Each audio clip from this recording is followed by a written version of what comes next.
આ વિડીયોમાં હું બતાવીશ તમારે ટેક્સ કેવી રીતે તમે સેટઅપ કરી શકો છો. ટેક્સ સેટઅપ કરવા માટે તમારે પહેલાં તમારે સોફ્ટવેર ઓપન કરવાનું રહેશે. ઓપન કર્યા પછી તમારે સેટિંગમાં જવાનું રહેશે. સેટિંગમાં ગયા પછી તમારે ટેક્સ રેટ ઉપર તમારે ક્લિક કરવાનું રહેશે. એ કર્યા પછી તમારે એડ ટેક્સ ઉપર ક્લિક કરવું પડશે. તમારી જો ટેક્સનું નામ હોય તો તમારે ટેક્સનું નામ તમે આપી શકો છો. દાખલા તરીકે હું આપું છું CBD અને આ બીજી બાજુ છે તમારે કેટલા % તમારે ટેક્સનો તમારે ચાર્જ કરવો છે. 6% કરવો હોય તો તમે 6% કરીને તમે સેવ કરી શકો છો. આવી રીતે તમે તમારો ટેક્સ સેવ કરી શકો છો, એડ કરી શકો છો.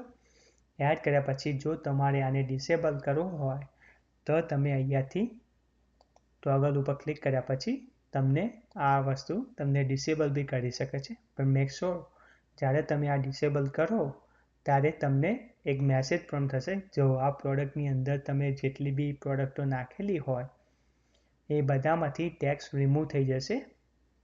સો જ્યારે તમે આ ડિસેબલ કરો ત્યારે બહુ કેરફુલી તમે યસ કે નો કરજો કે જેનાથી મિસ્ટેક ના થાય, અને મિસ્ટેક થાય તો પછી એને તમારે ઇન્ડિવિજ્યુઅલી પ્રોડક્ટમાં જઈને તમારે એ વસ્તુ તમારે એડ કરવાનું રહેશે.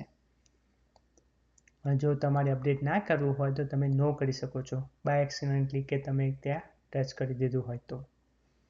જો તમારે ટેક્સનું નામ ચેન્જ કરવું હોય કે પર્સન્ટેજ ચેન્જ કરવા હોય તેના માટે તમારે એડિટ ઉપર જવાનું રહેશે.